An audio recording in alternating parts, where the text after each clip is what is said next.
بسم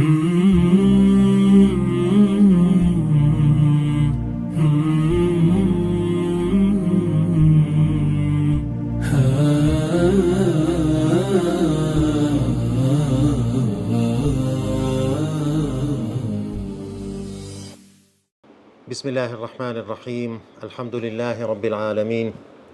وصلوات ربي وسلامه على المبعوث رحمة للعالمين وعلى آله وصحبه أجمعين. أما بعد برزان، السلام عليكم ورحمة الله وبركاته. بردوامين لسر زنجيري ناساندني كتابكاني فرمودا لا ألقي أو زارمان دا دقين با لوتكي كتابكاني فرمودا لوتكي أو إمام بيشوانيك خەریکی کۆکردنەوەی فەرمودەکانی پێغەمبەرمان بوون عەلەیهی سەڵات وەسەلام. ئەویش ئیمامی بوخاری ڕەحمەتی خوای گەورەی لەسەر بی. لەبەر ئەوەی باسکردنی ئیمامی بوخاری زۆری دەوێ و خودی خۆی وە کتێبەکەی بە دوو ئەڵقە ئینشاء الله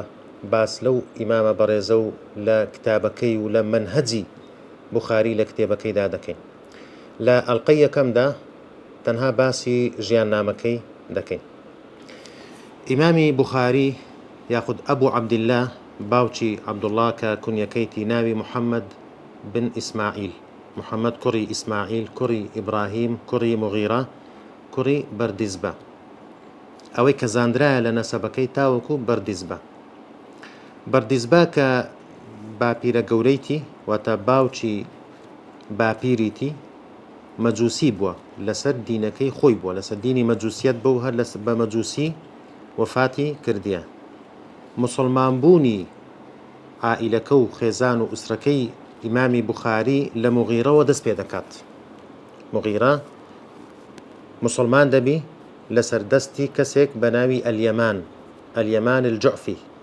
کە ئەوە کەسێکی عەرەب بووە لە بوخارا، لە شاری بوخارا نیشتەجێ بووە. مغیرە مسلمان دەبی. هەر لەبەر ئەوەشە کە ئیمامی بوخاری زۆر جار پێی دەگوترێ ئەلجوعفی، لەقەبی ئەلجوعفیشین ئەو نسبەتەی دەدرێتە پاڵ. خۆی جوعفی نەبووە کە ئەوانە قەبیلەیەکن ئەشیرەتێکن، بەڵام لەبەر ئەوەی باپیرە گەورەکەی مغیرە لەسەر دەستی یەمانی جوعفی مسلمان بووە، ئەوەش بابەتێکە بابەتی وەلا کە بووە بە مەولای ئەوان کەسێک لەسەر دەستی کەسێکی تر مسلمان بی، عیلاقەی پەیوەندی وەلا لە نێوانیاندا ڕوودەدات. پێش ئەوەی باس لە دایکبوونی بوخاری و گەشەکردنی و داواکردنی لە بۆ زانست گرنگە سەرەتا باسی خێزانەکەی بکەین کە ئەویش زیاتر مەبەستمان دایک و باوکی باب و داچی بوخاری پێویستە هەڵوەستەیەک لەسەر یە بکەین، بە تایبەتیش باوکی کە ئیسماعیل بن ئیبراهیم کە دەتوانین بڵێن خاڵی وەرچەرخان بوو لەو خێزانە، ئاراستەی ئەو خێزانەی گۆڕی بەرەو زانست و زانیاری. هەر ئەویش بوو کە دەتوانین بڵێن کاریگەریەکی زۆری هەبوو بە دەرەجەیەک، ئەو پاشان دایکی کاریگەریان لەسەر ئەوە هەبوو کە ئیمامی بوخاری ڕەحمەتی خوای لێبێ ئەو ئاراستەیە بگریتە بەر و ببێتە یەکێک لە قوتابیەکانی زانست و جێرانەوەی فەرموودا. ئیسماعیل بن ئیبراهیم کەسێکی ناسراو بوو، کەسێکی بەناوبانگ بوو بە کەسایەتیەکەی، بە زانستەکەی، بە سلوک و بە خواناسیەکەی لە ناو خەڵکدا. ئیسماعیل بن ئیبراهیم یەکێک بوو لە فەرمودەناسەکان، فەرمودەناس بوو و ڕحلەی هەبوو، گەشتکردنی هەبوو لە بۆ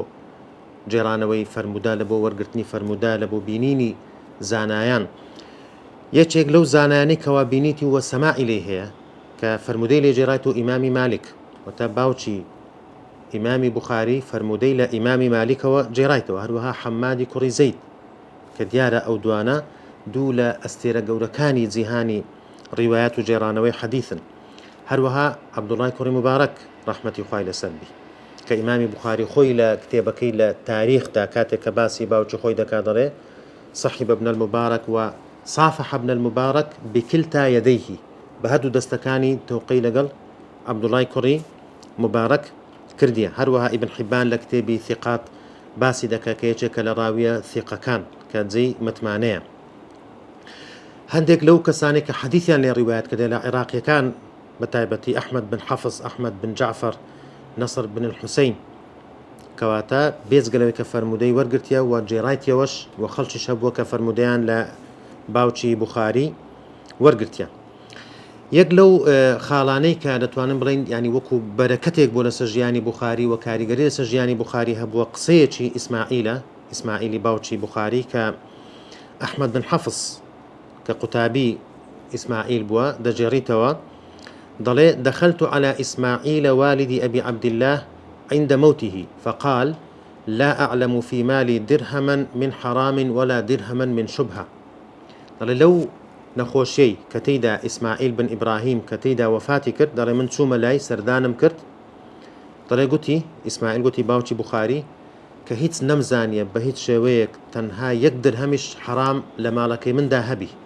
نكر أوا بەڵکو یەک درهەمی شوبها کە جێی گومان بی لە ماڵەکەی مندا نییە درهەم ئەو کاتە لە زی و دروست دەکرا دیناریش لە زێر دروست دەکرا کەواتە بە ماڵێکی حەڵال ئیمامی بوخاری ڕەحمەتی خوای لەسەر بی پەروەردەکرایە تەنانەت درهەمێک کە جێگای گومانیش بی نەهاتیتە ناو ماڵەکەی ئیسماعیلی کوڕی ئیبراهیم کە خۆی تاجر بۆ بازرگان بۆ پارەی هەبووە هەتا ئیمامی بوخاریش پاشان بازرگانی دەکاوە بەشێکی زۆریش لە بازرگانیەکەی لە پارە و ماڵ و سامانەکەی لە ڕێگای زانستدا سرف دەکا هەر لەسەر باوکی ئیمامی بوخاری خۆی لە وەکو لە تاریخی بەغداد خەتیبی بەغدادی باز دەکات دەڵێ لە لای ئەحمەد بن حەفظ بووم ئەوەی کە گوتمان قوتابی ئیسماعیلە أسمع كتاب جامع سفيان في كتاب أبي لكتابي جامعي سفيانم لا أحمد بن حفص جوالي رادقرت لكتابكي باوكم كواتا بلغي لسر أوي باوشي كتابي شي هبوة كتيدا فرمودو وزانستي تيدا كوكر ديتوا تنانت ضليك أبو حفص واتا أحمد بن حفص ضلي باسي بابتي شكرت تمشام كل نسخة كيلا من دا أو بابتا نبو ضلي فراجعته فقال الثانية كذلك ضلي بهم قلت كأوا لكتابك دانية لكتابك جامعي سفيان دا كلكتابي باوكم دا هي دري أو تي دانية دري فقال الثانية كذلك فراجعته الثانية فقال كذلك فراجعته الثالثة دري تاد سيزار هر دوبارم لي كردو أو هر بردوام بو دري فسكت سويعة دري كمك راوستا ثم قال باشان وتي وتا أحمد بن حفص من هذا وتي أو شيء و بيداتون وبا قسكاني من دكا ودري من هلم كرديا قالوا هذا ابن إسماعيل أو كري إسماعيل بن كري إبراهيم فقال أبو حفص وتي هو كما قال بل قسكي أو راسته كواتا هرسن ليرا أحمد بن حفص وكما مستايق بولا بوي بخاري من دالك بوا طلبيك بولا بردستي بلام هلكي لبو راس دكاتو كتسندين حالتي دي كي وارو ددا وكو باشان باسي دكين دعاء أحمد بن حفص ضلي واحفظوا فإن هذا يوما يصير رجلا ضلي لمني وربقرن بيزانن كأوا روجك لروجان دبت بياويشي ناودار دبت كسيشي ناسرا وتتوقع دكا بيش بيني لبو دكا كداهاتويشي قشي دبي كفعلا هربو شيويش درتو نكر أوا وبشيشي تلا ما مصايا كانشي بهمان شيو بيش بيني أو داهاتو لبو إمامي بخاري دكن هر سبارت بباب باوشي بخاري إسماعيل بن إبراهيم تنانت لليك دانوي خونشتا لهاتوي هبوة وكو دوباره أحمد بن حفص دجيريتوا ضلي لخونم دا پیغمبرم بینی علیه الصلاة والسلام که قمیصه چی لبربو لتنشتیشی دا آفرتك دا گریا ضلي پیغمبری خواه صلى الله عليه وسلم بآفرتكي فرمو لخون كدا فقال لها لا تبكي فإذا مت فبكي وتي مقريه كيني من وفاتم كرت وتا پیغمبر صلى الله عليه وسلم كوفات بكا لخون كدا وابا آفرتك ضلي كيني من وفاتم كرت أو كاتب بقريه ضلي قرام كسك نبو أو خونم لبو ليك بداتو تاو كتشم لا إسماعيل وتباوشي بخاري ضري إسماعيل بيوتم إن السنة قائمة بعده ضري السنة بيغمبري خواه صلى الله عليه وسلم استاش هربر دوامة استاش حضوري هي استاش بوني هي وتابا شويشي جوان خونكي أحمد بن حفص ليك داداتوا أو سبارت بباوشي دايشي إمامي بخاري أويش وكو زانيان باسي دكن كآفرتشي صالحة بوا ئافرەتێکی چاک بووە خواناس بووە تەنانەت یەکێک لە کەرامەتەکانی کە وەکو کەرامەتێک دادەندرێت لە بۆ ئەو ئافرەتە ئەوەیە کە کاتێک ئیمامی بوخاری کە منداڵە چاوی کۆرە دەبی چاوی ئیمامی بوخاری کۆرە دەبی بەڵام دایکی بەردەوام دوعا دەکا بەردەوام خەریکی نوێژ و شەو نوێژە و دوعا دەکا و لە خوای گەورە دەپاڕێتەوە کە خوای گەورە چاوی کوڕەکەی چاک بکاتەوە تا لە خەونیدا دایکی بوخاری خەون دەبینی کە پێغەمبەر ئیبراهیم خەلیل الرحمن عليه السلام دێتە خەونی لە خەونەکەیدا ئیبراهیم پێی دەڵێ یا هذه قد رد الله على ابنك بصره بكثرة دعائك أي ئافرەت خوای گەورە چاوی کوڕەکەتی جێراوە بەهۆی زۆری دوعاە کانت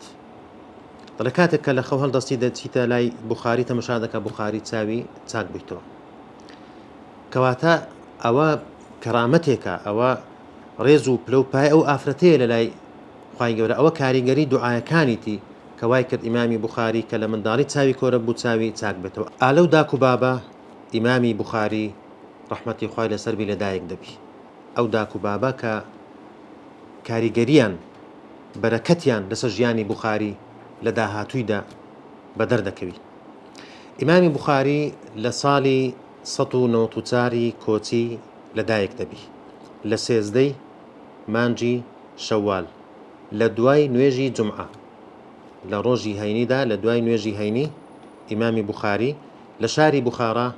لەدایک دەبی کە ئێستا لە وڵاتی ئۆزبەکستانە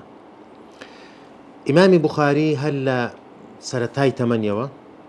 پێش تەمەنی 9 ساڵی قورئان هەمووی لەبەردەکا وەکو عادەت و نەریتی هەموو فەرمودەناسان لەو سەردەمەدا سەرەتا دەستیان پێدەکرد بە قورئان پێش ئەوەیە کە بچن بەرەو فەرمودە و فەرمودە لەبەر بکەن و کۆی بکەنەوە سەرەتا قورئانیان لەبەردەکرد ئیمامی بوخاریش وەکو هەموو نەریتی هەموو فەرمودەناسانی ئەو سەردەمە پێش تەمەنی 9 ساڵی هەموو قورئانی پیرۆز لەبەردەکا لە تەمەنی 10 ساڵیەوە دەست دەکا بە تەڵەبی فەرمودە بە دوای فەرمودەدا دەگەڕێ و کۆی دەکاتەوە و لەبەری دەکا و لە بازنە و حەڵقەکانی عیلم و زانست لە بوخارا سەرەتا لەوێ بەشداری دەکا لەو حەڵقە و لەو بازنە زانستیانەی کە لەو سەردەمەدا لەو شەیخانەی کە لە بوخارادا مەوجود بوون لەو کاتەدا بێگومان ئیمامی بوخاری هەر لە سەرەتای تەمەنیەوە هەر لە تەمەنی منداڵیەوە نیشانەی هەڵکەوتووی و لێهاتووی و شارازایی پێوە دیار بوو بەهرەیەکی تێدا بوو کە خوای گەورە پێی بەخشی بوو هەندێک لە نمونونەکانی ئەو هەڵکەوتوویە ئەو لێهاتووی و شارەزایی و ئەو بەهرەیە کە ئیمامی بوخاری لە تەمەنی منداڵیەوە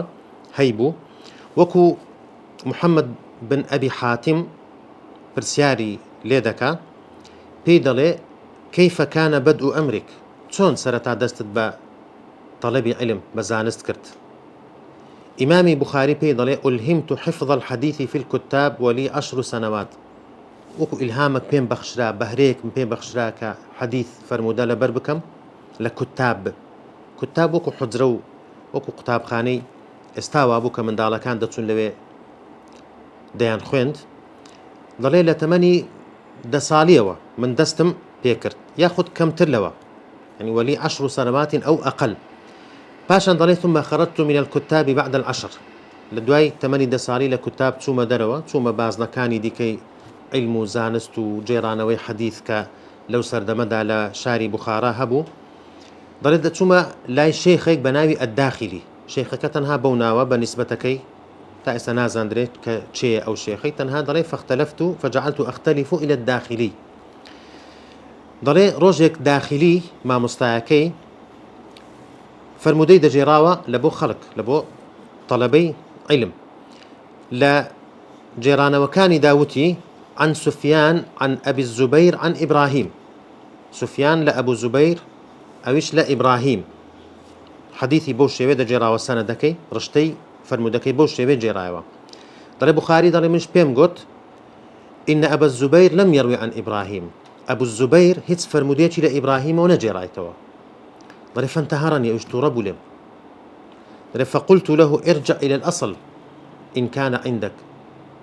دیارە ئەو شەیخە داخلی هەر بەشێوەی زارەچی بە لەبەر فەرمودەکانی دەجێڕاوە دەڵێ منش پێم گوت بگەڕێەوە سەر ئەسڵەکە سەر کتابەکەت تەکیدکەوە دڵنیا بەوە بزانە لەوەی کە ئایا بەو شێوەیە کە تو ئێستا دەیڵێ یان ئەوەی کە من دەیڵێم ڕاستە ضلي فدخل فنظر فيه ثم خرج فقال لي كيف هو يا غلام ضلي تشو جورو تمشي كتابك خوي كرت دوای هاتا دروا بيغوتم كا أي غلام أي مندال چۆنە سەنەدەکە کووە پێم بڵێ تێم بگەینە ضلي قلت هو الزبير بن عدي عن إبراهيم نك أبو الزبير زبير كري عدي أبو الزبير حديثي لإبراهيم نجرايتوا بلكو الزبير بن عدي كسيشي دي كي بناوي الزبير كوري عدي أو لإبراهيم أو حديثي جيرايتوا تنا وكد لي هلبوا طلع فأخذ القلم منه وأصلح كتابه به وقال صدقت طلع قلمي دز ده كتابكي خوي راس كردو وكي راس دكي قسكي تو راستا لو تمندا إمام بخاري رحمتي خوي لسربي بوش بي شارزاي سند بوا شارزاي ناوي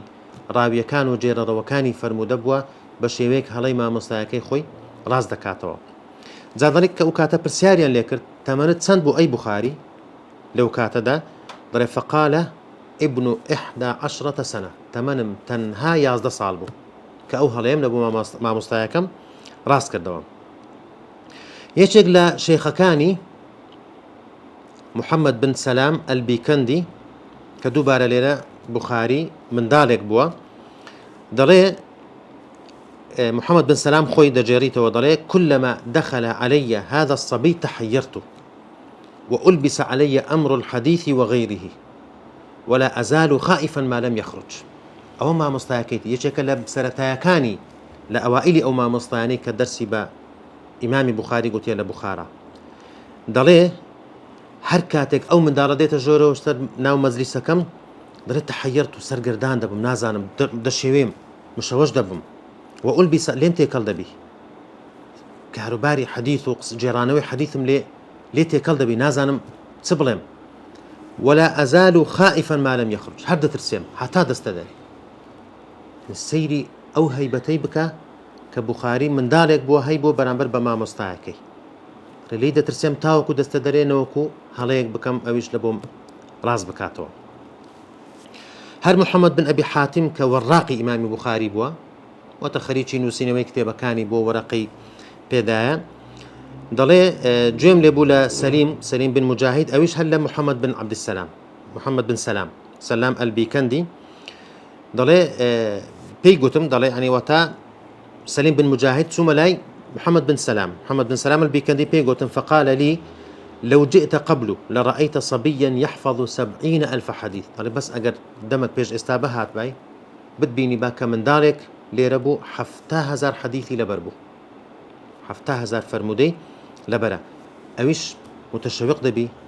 يعني حزدك هابتي بيبيني بزاني شيء أو من ذلك 7,000 فرمودي لبرا ضلي فخرجت فلقيته ضلت شو ملاي بينيم بيم قلت أنت الذي تقول أنا أحفظ 70,000 حديث توي كضلي 7,000 حديث لبرا ضلي إمام بخاري جوتي قال نعم وأكثر منه بتحداه بلي وزياتريش لهم لبرا هاشم بيدلي ولا أجيئك بحديث من الصحابة أو التابعين إلا عرفت مولد أكثرهم ووفاتهم ومساكنهم هر فرموديك لبود جرمو إلا أو صحابي كجيرايت يوا هر هميان شارزام يعني أو تابعي كجيرايت يوا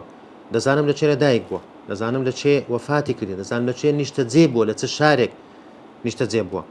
ولست أروي حديثا من حديث الصحابة أو التابعين يعني أجر قصي صحابيك وتا موقوف يعني قصي تابعيك وتا مقطوع هر قصيك يعني ليه بجرموا إلا ولي في ذلك أصل أحفظ حفظا عن كتاب الله وسنة رسول الله صلى الله عليه وسلم إلا أصلك من لا قصي صحابيك يعني قصي تابعيك أصلك من لا أو قصي لبو بجرموا لقرآن ياخذ له سنة هر لا محمد بن سلام البيكندي بيدلي بإمام بخاري دلي انظر في كتبي فما وجدت فيها من خطأ فاضرب عليه كي لا أرويه طريقة مشاي كتابة كم بكا أو ما مستايتي بيكندي ما مستايتي بيدر تمشاي كتابة كيمن بكا هر حاليك تبيني ضربي لسر ده تاوكو راستي بكمو سيدي أو حديث نجرمو واتا أو داولا قتابك خوي دكا داولا بخاري دكا كتابك لبو راس بكاته ضرب ففعلت ذلك فقال له بعض أصحابه إمام بخاري داري من جوام كرد لبوم راس كردوا ضلي هندق لا أصحاب كان لا هاولا كاني بكندي بيان قلت من هذا الفتى أو شيء أو من دالة أو جنزة شيء فقال هذا الذي ليس مثله محمد بن إسماعيل أو كسيك كزوك أونية كس ناقات أو محمد كري إسماعيل أو بخارية هتا إسماعيل بن أبي أويس كأوجيتك بلا ما مستهكاني بە هەمان شێوە داوای لێ دەکرد کە کتێبەکەی لە بۆ ڕاست بکاتەوە. دەڵێ إذا انتخب من كتابة نسخ تلك الأحاديث لنفسه وقال هذه أحاديث انتخبها محمد بن إسماعيل من حديثي. دەڵێ کاتێک ینی کتێبێکی هەبوو هەندێک فرمودەی لێ هەڵبژاردبوو دەیگوت بە شانازیەوە دەیگوت ئەو کتێبەیە کە بوخاری کە تەڵەبەیتی قوتابیتی دەڵێ بوخاری لەناو فرمودەکانی مندا ئەوانەی هەڵبژاردیە پێی باش بوو من تەنها ئەوانە بجێرمەوە ئەوەی کە ئەو پێی باش نەبوو من لامدایە و لە نێو کتێبەکەی خۆمدا نەمهێشتیە. أبو بكر بن أبي عتاب دڵێ كتبنا عن محمد بن إسماعيل على باب محمد بن يوسف الفريابي وما في وجهه شعرة. محمد بن يوسف الفريابي ما مستاي بخاري ولا للشام دڵێ لەلای ئەو ئێمە حەدیثمان لە بوخاری دەنووسیەوە تەنانەت یەک دنکەمولە لە دەموچاویدا نەبووە تا منداڵ بوو گەنجێک بووە مراهقێک بووە لەو تەمەنەدا دەڵێ ئێمە حەدیثمان لە بوخاریەوە دەنووسیەوە. ئەوە سەرەتاکانی ئیمامی بوخاری بەو شێوەیە لەو تەمەنە گەنجیە لە تەمەنی منداڵی لە تەمەنی باڵغبوونیدا ئەوە شارەزایی و لێهاتووی و پسپۆریەکەی بووە لە فەرموودا هەر لەبەر ئەوەش بووە کە زانایانی ئەو کاتە پێشبینی داهاتوویەکی گەشتیان لە بۆ کردیە. دوای ئەوە ئیمامی بوخاری بەردەوام دەبی لە تەڵەبی حەدیث فەرموودا لە بوخارا پاشان یەکەم گەشتی دەست پێ دەکا یەکەم گەشتکردن لە پێناوی دووشت ئەویش حەج هەروەها فەرموودا حەج وە تەڵەبی عیلم کە وەکو خۆی باز دەکا دەڵێ لەگەڵ دایکم و ئەحمەدی برایەکەی ناوی ئەحمەد بووە یەکەم گەشتمان کرد لە بۆ حەج چوین لە بۆ حەج دەڵێ لە دوای ئەوەی کە لە مەناسکی حەج لە کاروبارەکانی حەج تەواو بووین دەڵێ من ئیزنم خواست لە دایکم و لە برایەکەم کە برایەکەی لە ئەو گەورەتر بووە کە من بمینێمەوە لە شاری مەککەدا بمینێمەوە لە بۆ تەڵەبی عیلم لە بۆی داوای عیلم بکەم لە بۆ ئەوی لە شێخەکانی ئەوێ عیلم وەربگرم کە لەو کاتەدا تەمەنی تەنها 16 ساڵ بووە. ئەو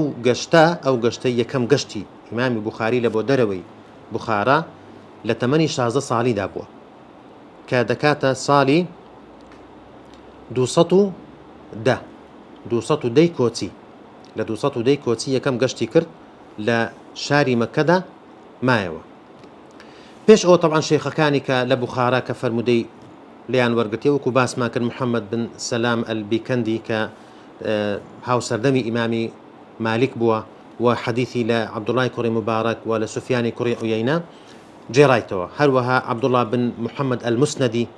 لەبەر ئەو پێگوترای ئەلموسنەدی چکە تەنها حەدیثی مسند ئەو حەدیثانەی کە سەنەدێکی مەرفوعی هەیە لە بۆ پێغەمبەری خوا عەلەیهی سەڵات وسەلام دەگەڕێتەوە کە ئەوەش نەوەی یەمانی جوعفیە. یەمانی جوعفی گوتمان ئەو کەسە بوو کە مغیرە باپیرە گەورەی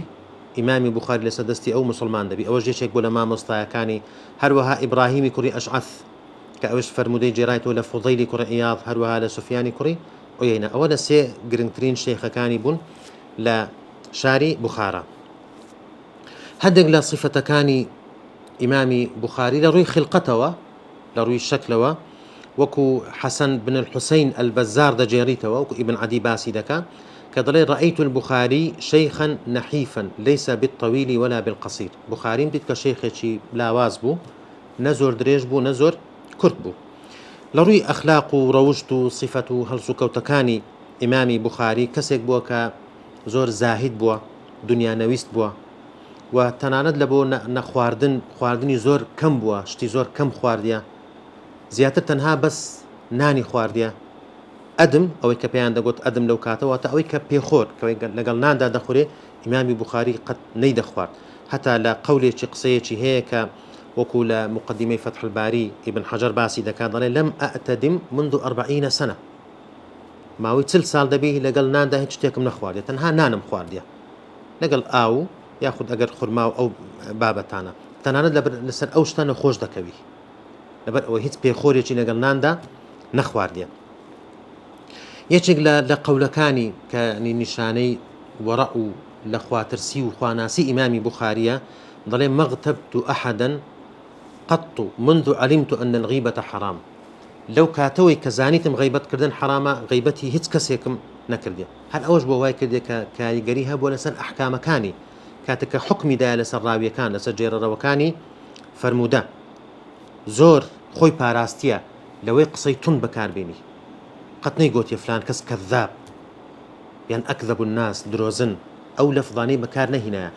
ئەو وشانەی ئەو زاراوانەی کە ئیمامی بوخاری بەکارهێنای بۆ نمونە گوتێتی تەرەکوه خەڵک وازیان لێی هینایە یان ئەنکەرەه الناس خەڵک نکۆڵیان لێ کردێ ئینکاریان کردیە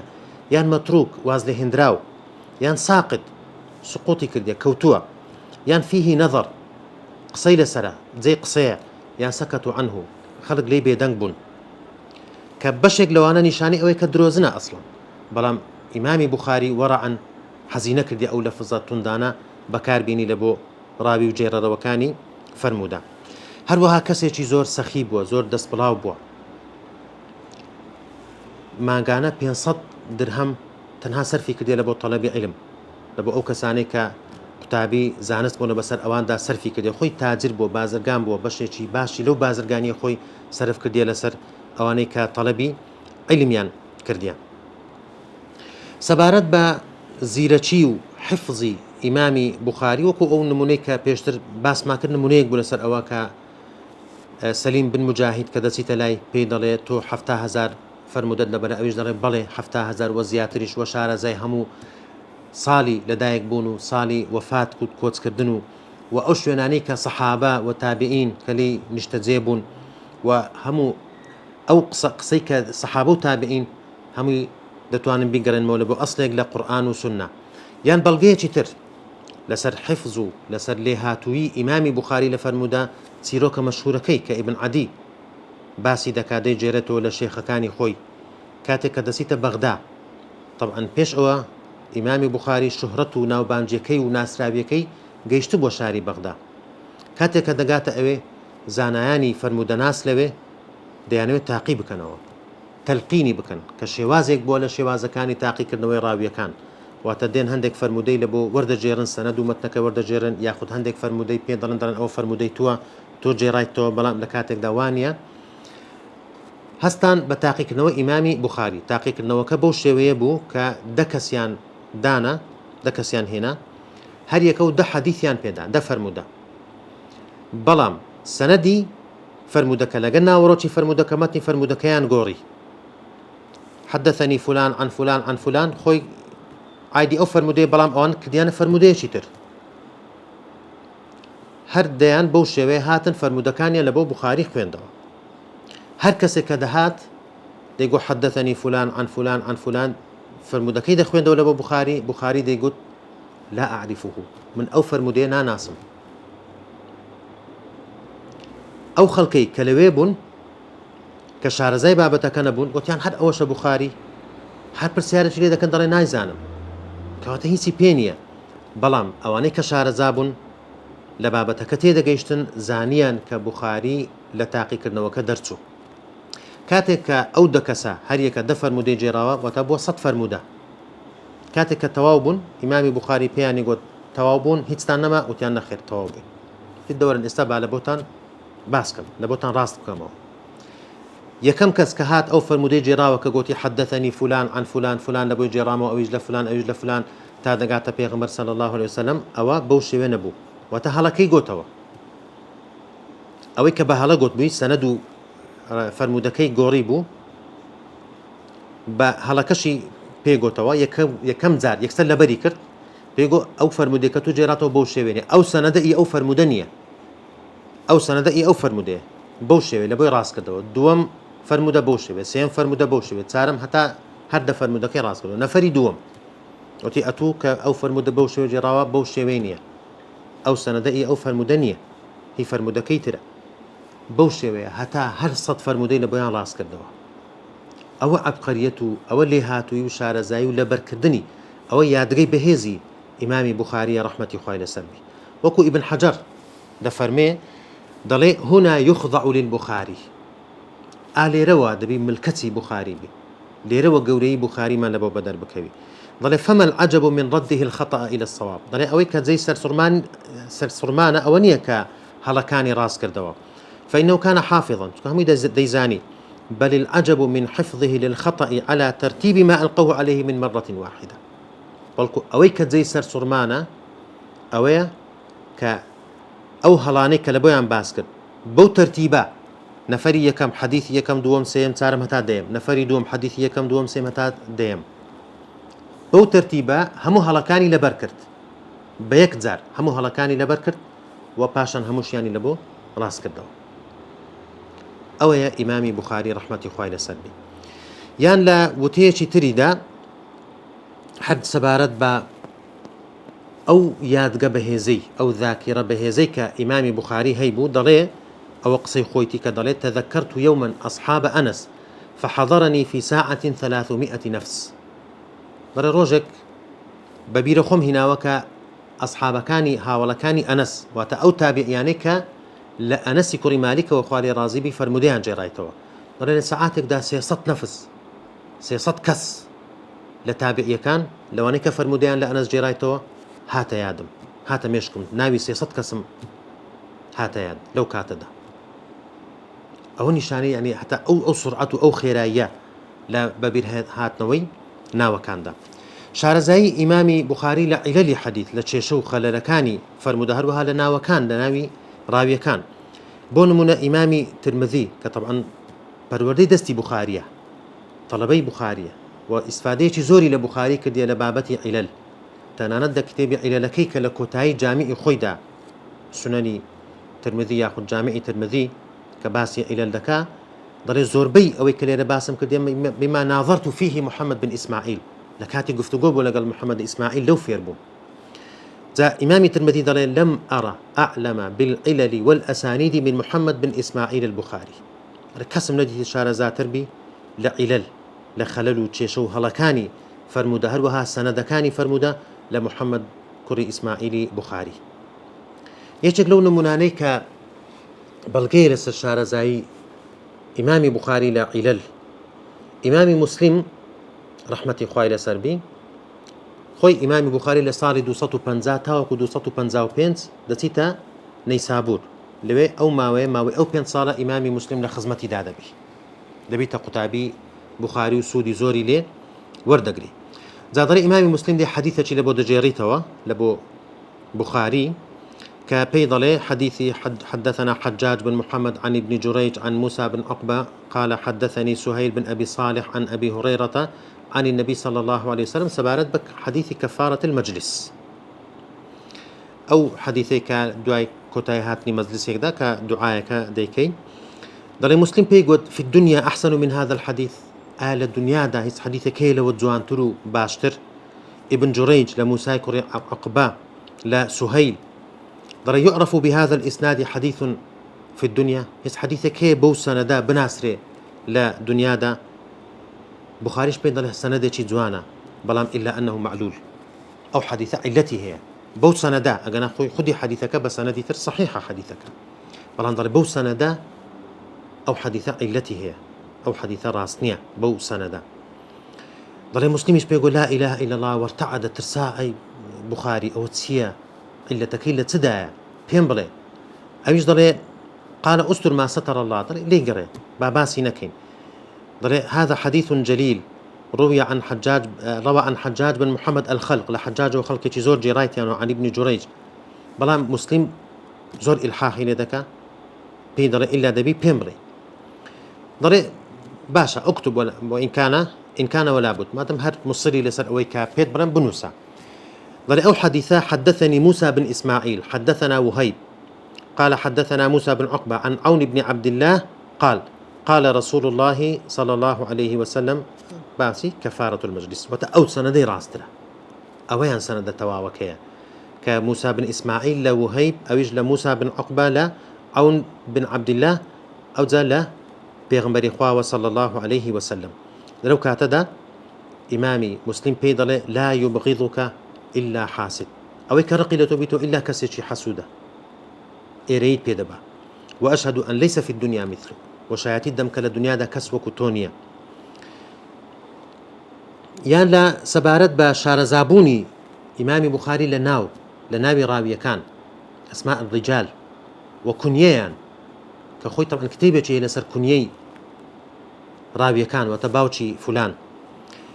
بخاري خوي دەجێڕێتەوە دەڵێ لە مەجلیسی فریابی بووم، محمد بن يوسف الفريابي كما مستایەکەیتی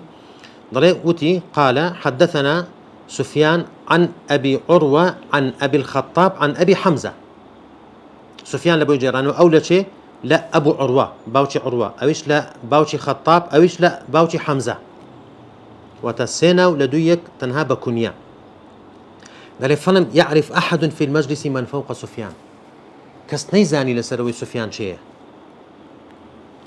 تنها بكنيا هاتيا باوشي فلان. قال فقلت لهم من بيان قلت أبو عروة شيء معمر بن راشد، أبو عروة بريتيلا معمر بن راشد. أبو الخطاب شيء باوشي خطاب بريتيلا قتادة بن دعامة تابعية. أبو حمزة شيء أنس كري مالك أخوالي رازي بصحابي. ضري وكان الثوري فعولا لذلك يكني المشهور. سفيان الثوري زورزار أواني كمشهور بن بكنيا ناو كان يعني دهنا شكو حديثة لسفيان الثوري هاتيا كواتا أوج ديسان نشاني شارزاي ولي هاتوي إمام بخاري لا ناوي راوية كانوا لا كنيان. قشتكاني إمام بخاري وەکو باس ما کرد سەرەتا یەکەم گەشتی کە ئیمامی بوخاری دەستی پێکرد کە لە بوخارا چوە دەرەوە چوو لە بۆ حەج لەگەڵ دایکی و برایەکەی ئەحمەد بەنیەتی حەج، بەڵام پاشان لەوێ ماوە لە شاری مەکە لە حیجاز و مەکە و مەدینە بە شێوەیەکی گشتی لەو دوو شوێنە ماوە ماوەی 5 ساڵ لەوێدا بەردەوام بوو کە نزیکەی 5 ساڵ یاخود نزیکەی 6 ساڵ لەوێ ماوە. طبعا ئەوەش دووبارە کاریگەری و بەرەکەتی خۆی هەبووە لە عیلم و لەو داهاتووی کە ئیمامی بوخاری هەیە بۆ چکە یەکەم گەشتی لە بۆ ئەو دوو شوێنە پیرۆزە بووە و عیلم و زانست و زانیاری و حەدیثی ئەهلی حیجازی کۆ کردەوە. ئەو دوو شوێنە پیرۆزە لە مەکە و مەدینەدا لەوێ ماوە. لە بەشێک لە ڕحلەکانی خۆی گەشتەکانی خۆی کە ئیمامی بوخاری خۆی باسی دەکات دەڵێ دەخەلت إلى الشام ومصر والجزيرة مرتين. دوو جار چوومە شام کە دەکا سووریا و لوبنان و فەڵەستین و ئوردنی ئێستا و دوو جار چوویمە مصر و دوو جار جەزیرە ئەو شوێنەی کە لە نێوان دیجلە و فراتدایە. وإلى البصرة 4 مرات 4 جار چوومە بەسرە وأقمت بالحجاز 6 أعوام 6 ساڵ لە حیجازدا لە مەکە و مەدینە مامەوە. ولا أحصي كم مرة دخلت إلى الكوفة وبغداد مع المحدثين. ناجمێردرێ کە چەند جار لەگەڵ فەرمودەناسەکاندا چوومە شاری کوفە و بەغداد. محمد بن أبي حاتم لي دجريته ضل جملة بك بخاري ديقول دخلت بغداد آخر 8 مرات آخر 8 زار كتوما بغداد كل ذلك أجالس أحمد بن حنبل. هل ذلك دتوم لا إمامي أحمد يكون حنبل دادا نشتم ضل آخر زار كبغداد بزيهش بيمي قلت إمامي أحمد بخاري ضل يا أبا عبد الله تترك العلم والناس وتصير إلى خراسان. وازلو علم ولو خلقي إيردني لبغداد کە جێگای سنتەرێکی زانستیە دەگەڕێەوە لە بۆ خوراسان لە بۆ وڵاتەکەی خۆت. واتە دیارە ئیمامی ئەحمەد ڕەحمەتی خوای لێ پێی ناخۆش بوو کە بوخاری شاری بەغدا بەجێ دەهێڵی. ئەو شارانەی کە ئیمامی بوخاری کە گەشتی لە بۆ کردیا مەکە، مەدینە، بەغداد، واسط، بەسرە، کوفە، دیمەشق، حمس، قیساریە، ئەسقەلان، خوراسان، نەیسابور، مەڕ و هەرات، بوخارا، میسر وغیری ئەو شارانەش. سەبارەت بە ستایشی زانایان لە بۆ ئیمامی بوخاری بەشێکمان باس کرد کە هەندێک لە مامۆستایەکانی چۆن مەدحیان کردیان. هەندێک لەو زانایانەی تر کە ستایشی ئیمامی بوخاریان کردیا لەوانە عەلی کوڕی مەدینی ڕەحمەتی خوای لێبی کە یەکێک بوو لە گەورەترین مامۆستایەکانی ئیمامی بوخاری و زۆر پێی کاریگەر بووە. فتح بن نوح النيسابوري دجيريتوا ضل أتيت علي بن المديني فرأيت محمد بن إسماعيل جالسا عن يمينه. ضلت شو ملاي علي كوري مديني ديتم بخاري لا راستي علي كوري مديني دانشتيا وكان إذا حدث التفت إليه مهابة له. كاتك حديثك دجراوي يكسر أوري لبخاري داوا وكو هيبتك وكو احترام ورزق لبو بخاري. هر أويش واتا علي كوري مديني دەڵێ لم يرى مثل نفسه. سەبارەت بە بوخاری دەڵێ کەسی وەکو خۆی نەدیتە. طبعا ئەوە لەو کاتەدا دێ کاتێک ئیمامی بوخاری قسەیەک دەکا ضلي ما استصغرت نفسي إلا عند علي بن المديني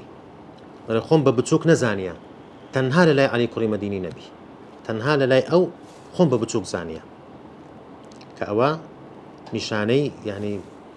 رزقتني تحدايا كإمام بخاري كشانازي بعلم زانست وزانياريكي خوي دكات بلام ضلي تنها للاي علي كري مديني خون ببتسوك دزاني كاتك أقصي دقاتوا علي كري مديني ضلي دعوه فإنه لم ير مثل نفسه ضلي قرن إمامي بخاري ضلي كسي وكو خوي نديتيا واتا تفضيلي دكا بباشتي دادني لخوشي أو ما مستاكي بوشوي شياتي لبوددا إمامي ترمذي ككتابي كيتي وبروردي دستي أوا ضل لم أرى أحدا بالعراق ولا بخراسان في معنى العلل والتاريخ ومعرفة الأسانيد أعلم من محمد بن إسماعيل كسم نديت لا عراق لا خراسان شارزا تربي زانا تربي لا علل لا خلل هلكاني فرمودا وتاريخي وميجوي راوي وجير روكان وزانيني سندي فرمودا كسم نديت شارزا تربي زانا تربي لمحمد كري إسماعيل وطن بخاري أبو سهل شافعي دجيريت ودلي دخلت البصرة والشام والحجاز والكوفة ضليت شو ما أنا بصرة شام حجاز كوفة ضلي ورأيت علماءها كلها هم زانا كان أشونا نمديتيا فكلما جرى ذكر محمد بن إسماعيل فضلوه على أنفسهم حركاتك باسي محمد بن إسماعيل كرابي إلا أويان لخوان بباشتر دانا هم زانا كان أشونا محمد كري إسماعيل لخوان بباشتر دادنين حاتم بن مالك دجريت وضلي سمعت علماء مكة يقولون جملي بعلماء مكة زاناني مكة ديان قدسي محمد بن إسماعيل إمامنا وفقيهنا وفقيه خراسان محمد كري إسماعيل بيشواي إيمي فقيه زاناي إيمي وفقيه زاناي خراسانا كسك بناوي أحمد بن نصر الخفاف كاتك حديث دجراوة لبخاري دي قدسي حدثنا محمد بن إسماعيل البخاري التقي النقي العالم الذي لم أرى مثله أو كسيك التقي بتقوى خواناس النقي باك زانا العالم الذي لم أرى مثله أو كسيك وكسم وكو أو نديتيا حاكمي نيسابوري ضلي كان البخاري أحد الأئمة في معرفة الحديث وجمعه يكاك بولا إمام قول كان لناسيني حديث كوكرنوي ولو قلت إني لم أرى تصنيف أحد يشبه تصنيفه في المبالغة والحسن لرجوت أن أكون صادقا طلع قربريم هيت كتابك من نديتيا وكو كتابة كاني أو جوان بي لروي تصنيف ولروي تأليف كردنو ولروي كوكرنو ترتيب كردنو ريك خصني بابا تكانو كوكرنو فرمودا طلع قربريم هيت كتابك وكو كتابة كاني أو نديتيا أو تكام وايكا قصكم راست بي ترمذي ضلي كان محمد بن إسماعيل عند عبد الله بن منير للاي عبد الله كري منير بو فلما قام من عنده كاتك هستا للاي أو قال له يا أبا عبد الله جعلك الله زين هذه الأمة أي أبو عبد الله أي باوتي عبد الله قال بد كات جواني أو أمته جاء بو ترمذي ضلي استجيب له في ذلك فعلا دعاك قبول فعلا بو جواني أو أمة إمام بخاري رحمة الله سلبي إمام أحمد أو بيشوا قوريا ضلي لم يجئنا من خراسان مثل محمد بن إسماعيل لخراسان وكسوك محمد كري إسماعيل نهاتي تلاما حتى محمد كري بشار كيوشر ما مستايتي فرمودي لي جرايته لبصرة ضلي كس لخراسان ونهاتي تلاما وكو محمد كري إسماعيل أبو حاتم رازي ضلي محمد بن إسماعيل أعلم من دخل العراق شارزاترين كسكا داخلي عراق بوبي أبو عبد الله حاكم ضلي محمد بن إسماعيل إمام أهل الحديث محمد بن إسحاق بن خزيمة صاحب كتاب صحيح بن خزيمة ضل ما رأيت تحت أديم السماء أعلم بحديث رسول الله صلى الله عليه وسلم وأحفظ له من محمد بن إسماعيل كسم نيتي شارزات لسر أو زاوية شارزات بي لحديث بيغمبري خواه صلى الله عليه وسلم ولهم كسك زياتر كالبري بي كس نبوة وكو محمد كري إسماعيل محمد بن يعقوب الحافظ ضليت جملة بك إمامي مسلم رأيت مسلم بن الحجاج بين يدي البخاري يسأله سؤال الصبي وكو من ذلك لبردستي بخاري دانشتبو برسياري ليه ذكر طبعا هل أي شكاتك كدستلاي بخاري بيضل دعني أقبل رجليك يا أستاذ الأستاذين وسيد المحدثين وطبيب الحديث في علله سيري أو وصفة جوانا دلي ليم قريبا بي كانت ماتكم أي مامۆستای كان أي قوري فرمودا ناسان أي پزیشتی فرمودا پزیشتی خەلەل و عیلەل و کێشەکانی فرمودا. إبراهيم الخواص دلي أبو زرعان بيني أبو زرعان كيكا لإمام قوركاني علل دلي بينيم رأيت أبا زرعة كالصبي جالسا بين يدي محمد بن إسماعيل يسأل عن علل الحديث وكو من دالك لبردستي محمد يكر إسماعيل دانشت بو برسياري عللي فرمودي لي ذكرت أو بشك لأقوال كان طبعا زورن أوانيك أو زانانيك ستايشي إمامي بخاريان كرديا شيخەکانی ئیمامی بوخاری وەکو پێشتر باسمان کرد هەندێک لە شەیخەکانی کە لە شاری بوخارا بەڵام دیارە شەیخەکانی زۆرن وەکو خۆی دەڵێ كتبت عن 1000 ثقة من العلماء وزيادة وليس عندي حديث لا أذكر إسناده طلع زياتر لهزار شيخ حديث من نسيته شيخي ثقة زيمت معنا هيت حديث شنية إلا سندكيم لبرا لشوينش كذا كتبت عن 1080 نفسا هزار وهشتا شيخ فرمودم ليان نسيتوا ليس فيهم إلا صاحب حديث أو كتيان دا إلا هم صاحب حديثا هيتيان مبتدئ خاوني بدعة نين طبعا لقال أوي كشيخ كان زور بو بلام زور شيخ شهب وكإمام بخاري أصلا لياني ورنقرتي حديثي ليان نجي رايتوا واتاهل بجيري انتقائي ذكر ديزاني كحديث لشيء دجيريتوا تناند لقصية دا دلين دلكاتك حديثك دجيريتوا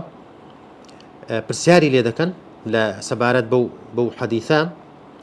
ضلي يا أبا فلان تراني أدلس طلي هذا زاني من تدريس دكم وتلا كسيك دجرمو كجم لنبوبي تركت أنا 10,000 حديث لرجل فيه نظر دهزار حديثم لراويك لشيخك تركت وازم لي هنا نمجي راوة لبرأوي قسم لسريها بو زي قصبو زي برسيار بو أو شيخا زي متمانا نبو وتركت مثلها أو أكثر منها لغيره غيري أوش بهمان شوا وكو أو زياتريش لوا كدوبارا أو شيخ زيغاي قصبو كواتا إمامي بخاري لهم كسك حديثي ورندق لواني كسلسلتا كان وكو باسما كر داخلي محمد بن سلام البيكندي محمد بن يوسف البيكندي عبد الله المسندي هارون بن الأشعث إبراهيم بن الأشعث أوانا كا لا بخارا حديثي ليان ورقتي أوانا كا لشاري مكة لا هميان قرنتر أبو بكر عبد الله بن الزبير الحميدي إمام حميدي صاحب كتاب المسند كيكك بولا قورتين شيخكاني لشاري مكو بي كاريقر بو هل أويش بو طبعا آراستي دكا باجو كدستلايد كفرموديلي والبقري إمام حميدي آراستي دكا لبو بسي فقه بخيني لبال الحديث ده كدسي فقه دخيني لاي الأزرقي الشيخ يجتري بناوي أبو الوليد أحمد بن محمد الأزرقي هل شاري مكة طبعا وفاء وكو وفاداريك لبو الشيخ كيخوي يكم حديث إمام بخاري لصحيح كيدا لحميدي ديجيريتو كذلك حدثنا الحميدي عن سفيان لا سفيان كري عيينة أويش لا يحيى بن سعيد الأنصاري أويش لا محمد بن إبراهيم التيمي أويش لا علقمة بن وقاص الليثي لإمام عمر حديثي إنما الأعمال بالنيات يكم حديثك لصحيح كيدا ديجيريتو هل وكو قطمان أبو الوليد أحمد بن محمد الأزرقي عبد الله بن يزيد المقري إسماعيل بن سالم وأنا لمكة لشاري مدينة عبد العزيز بن عبد الله الأويسي إبراهيم المنذري مطرف بن عبد الله إلى آخره لشام محمد بن يوسف الفريابي كحديث زوجي ليجي رايتو لا صحيح كيدا آدم بن أبي إياس أبو اليمان الحكم بن نافع لا نيسابور يحيى بن يحيى التميمي إسحاق بن إبراهيم الحنظلي إسحاق يعني كو إسحاق بن راهوية يكبول الشيخ قوركاني إسحاق بن راهوية طبعا هلا سر آراستي أويج وكو باشن باز دكين كبيشنياري أوي كسك فرمودي صحيحي بيغمبري خواه صلى الله عليه وسلم جاب كاتو وكوي بكاتو لا كتابك ده هل محمد بن يحيى الذهلي لبغداد سيلا قورتين شيخ كاني بريتين لا أحمد كري حنبل يحيى كري معين وعلي كري مديني هل أبو مسلم عبد الرحمن بن أبي يونس شريح بن النعمان عفان بن مسلم محمد بن عيسى لا مصر أحمد بن صالح كراوية مشهور أحمد بن صالح المصري سعيد بن كثير إلى آخره طبعا لا طبقات كان أو تسيناني كشيخ كاني وكوزانيان توزيعي كان لبو كرديا طبقية كم قورتين شيخ كاني كسندي برزليان أو شيخانا أو ما مصطيانا كيكسل التابعية كان وحديث جرنوا كحديث كاني بخاري لو شيخانا حديث ثلاثية سياني وتنها بسيكس دقاته بيغمبر صلى الله عليه وسلم لو أنا محمد بن عبد الله الأنصاري كأو تابعي ديتيا مكي بن إبراهيم أبو عاصم النبيل أو أنا أو سيانا هرسي كان تابعيان ديتيا واتە تەنها ئەو شەیخە عبد الله الأنصاري محمد مكي بن إبراهيم وأبو عاصم وتابعي وصحابي تەنها ئەو سێ کەسە لە نێوان ئەو بوخاری و لە نێوان پێغمبەری خوادا عليه الصلاة والسلام هەبووە. طبقەی دوم ئەوانن کە لە ئەتباعی تابعین لە قوتابی تابعیەکان حەدیثیان جێڕایتەوە کە لێرە حەدیثەکانی ئیمامی بوخاری دەبیتە ڕوباعی واتە چواری چار کەس لە نێوان ئەو پێغمبەردا صلى الله عليه وسلم هەیە لەوانە ئەبوو مسهر عبد الأعلى بن مسهر آدم بن أبي إياس أيوب بن سليمان. طبقەی سێم ئەوانن کە لە يعني ئەتباعی تابعیەکان شوێن کەوتوی تابعیەکان کە خۆی يعني پێیان گەیشتیە حەدیثی لەیان جێڕایتەوە لەوانە سليمان بن حرب قتيبة بن سعيد علي كري مديني يحيى بن معين أحمد كري حنبل إسحاق بن راهوية عثمان بن أبي شيبة.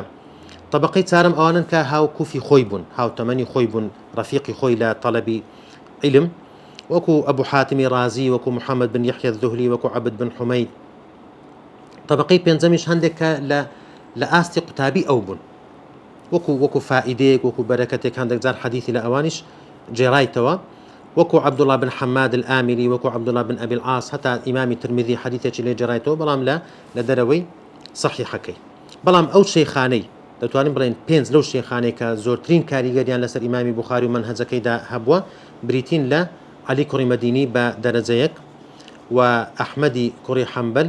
و یحیای کوڕی مەعین ئەبوو نوعەیم الفەضل بن دوکەین ئەو پێنجە لە هەمویان زیاتر کاریگەریان لەسەر ئیمامی بوخاری هەبووە. سەبارەت بە قوتابیەکانی ئیمامی بوخاری گرنگترینیان لەوانەی کە قوتابی بوخاری بوون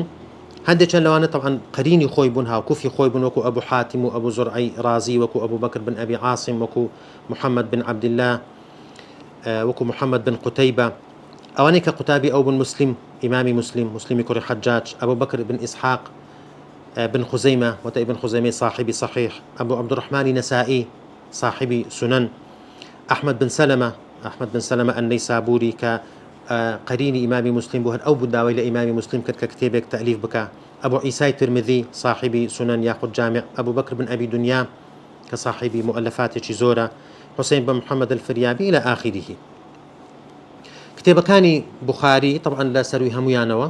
أو كتابانك بەجێ هێشتێ وەکو کوتمان لە سەرەتای تەئلیف کردنی یعنی سەرەتا کە دەست بە نووسینی کتێب دەکە ئیمامی بوخاری تەمەنی 18 ساڵە سەرەتا 18 ساڵە يعني وەکو خۆی دەڵێ لما طعنت في 18 صنفت كتاب قضايا الصحابة والتابعين یەکەم جار کتێبی قضايا يعني باسی صحابە و تابعینی تەئلیف کردیە لە تەمەنی 18 ساڵیدا هەروەها کتێبی التاريخ الكبير لە تەمەنی 18 ساڵیدا دەست بە نووسینی دەکا. کتێبەکانی وەکو گوتمان یەکەمیان الجامع الصحيح أويك إن شاء الله لا درسي لواني داها تودا باسي دا كان كتابي الأدب المفرد كاويش هالفرمودية باسي آداب وفضائل بلام مرزكاني لو كتابه وكو مرزكيني لا صحيح كيدا كتابي التاريخ الكبير أو كتابك إسحاق بن راهوية كشيخ كيتي كاتك نسخيتي أو كتابة دبات لا يوالي بخارى بيدر ألا أريك سحرا وربات زادوية كتبيني شام بدم وده بي معزبة ضريواري بخارى كتم مشاهدة كان لست أفهم تصنيفه من أصلا ليتيناقم.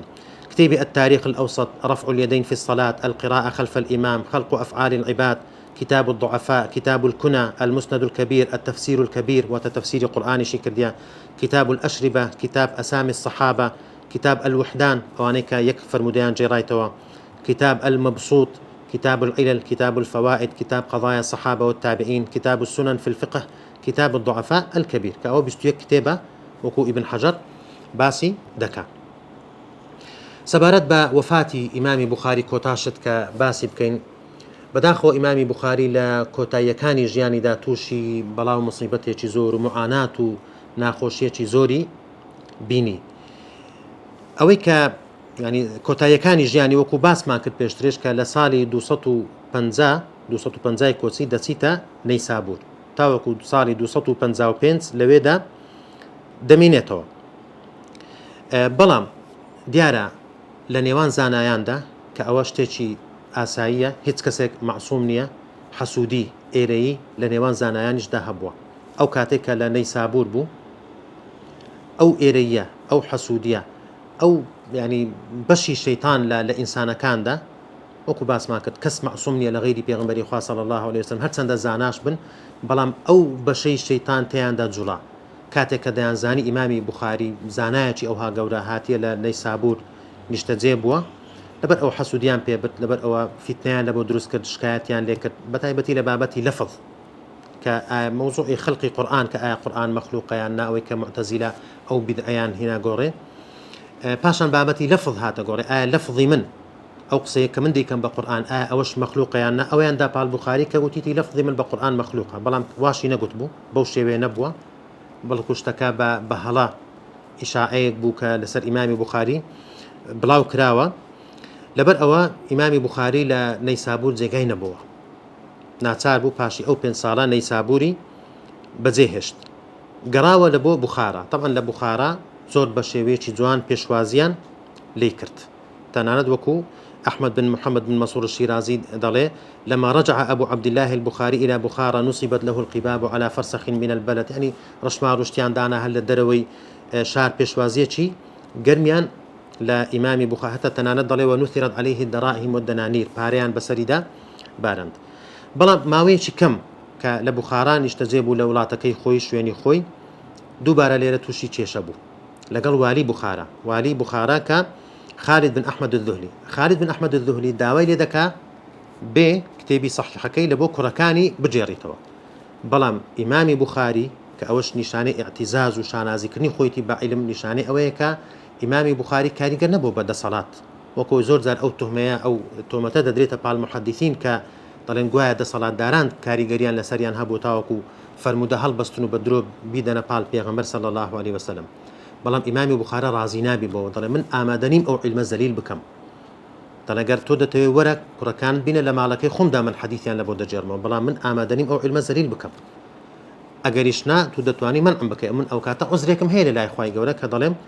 والی منی مەنع کرد تاوەکو عیلمەکەی خۆم بگەێنم بەو شێوەیە والی بوخارە لێی تووڕە دەبی و لە بوخاراش جارێکی تر ئیمامی بوخاری دەردەکرێت کاتێکە لە بوخارا دەڕوا دەستە شوێنێک گوندێک بەناوی خەرتەنگ کە لە نزیکی سەمەرقەند لەو گوندە نیشتەجێ دەبی بەڵام لەوێش کە لەو گوندە نیشتەجێ دەبی کە جارێشتر ینی خەڵکی سەمەرقەند ئەو جارە داوای لێ دەکەن کە بێتە لای ئەوان بەڵام ئیمامی بوخاری ناتوانی پێڕاناگە کە بگەڕێتەوە لە بۆ شاری بچێتە شاری سەمەرقەند تەنانەت یەکێک لە دوعایەکانیدا پاش ئەوەی کە ئەو معاناتە ئەو ناخۆشیە دەبینی لە کۆتاییەکانی ژیانیدا وەکو عەبدولقودوس بن عەبدولجەبار کە بخۆی دەجێڕیتەوە دەڵێ گوێم لێ بوو ئیمامی بوخاری شەوێک لە شەوەکاندا لە دوای ئەوەی کە لە شەو نوێژدا لێبەوە دوعای دەکرد و دەیگوت اللهم قد ضاقت علي الأرض بما رحبت خوایە ئەو زەویە لەگەڵ فراوانیەکەی خۆیدا لەسەر مندا تەسک بوویتەوە فەقبضنی إليك خوایە بمگەڕێنەوە لە بۆ لای خۆت ڕوحم بچێشە قال فما تم الشهر حتى قبضه الله مانگێکی پێنەچوو ئیمامی بوخاری وفاتی کرد وفاتەکەشی بەو شێوەیە وەکو گوتمان کە خەڵکی خەرتەنگ داوایان لێ کرد کە بچێت لە بۆ ئەوێ بێتە لای ئەوان پێشوازی لێ دەکەن و ڕێزی لێ دەگرن کاتێک کە نوێنەرەکەی ئەوان هات ئەویش خۆی ئامادە کرد تاوەکو بچی لە بۆ سەمەرقەند بەڵام لەو کاتەدا تووشی نەخۆشیش بوو فأجاب وتهيأ للركوب ولبس خفيه ولما مشى قدر 20 خطوة أو كان ليد جريته كلمالي أوان دابوا طلعن نزيكي تنها بستهنجاوي تشينا أو نحوها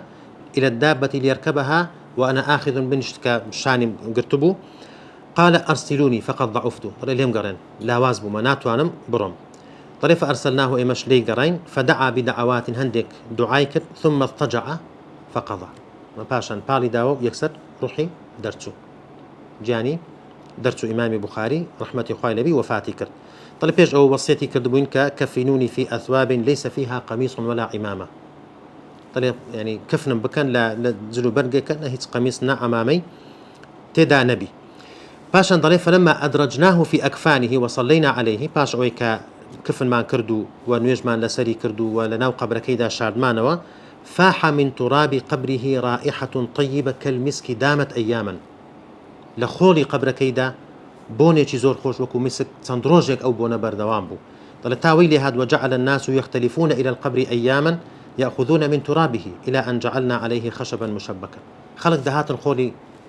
قبر كان دبرت لبر أو بونا خوشك لي دهات بەڵام ئێمە منەعمانکردن و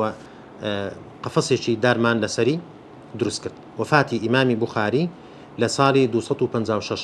256 کۆچی لە شەوی جەژنی ڕەمەزان، واتە دووبارە لە مانجی شەوال لەدایکبوونی هەر لە مانجی شەوال بوو و کۆچی دوایشی لە مانجی شەوال بوو لە ساڵی 256. خی گەورە ڕەحم بە ئیمامی بوخاری بکە. لە کۆتاییەکەیدا ئێمە بەو بەیتە شعرێک هەیە کە ئیمامی سوبکی بە شێوەیەکی جوان وەصفی ئیمامی بوخاری دەکات، کۆتایی بەو بەیتە شعرە دەهێنین کە دەڵێ ئەلا عن المدح حتى ما يزان به كأنما المدح من مقداره يضع. دەڵێ ئیمامی بوخاری زۆر بەرزترە لە مەدەحکردن، زۆر بەرزترە لەوەی کە ستایش بکرێ، حتى ما يزان به، يعني قدری بوخاری بە مەدەحکردن بەدەر ناکەوی. كأنما المدح من مقداره يضع، كأنه وەک بڵێ مەدەحکردن لە قدری بوخاری کەم دەکاتەوە، چونکە ئەو زۆر لەسەرەوەی مەدەحکردنە.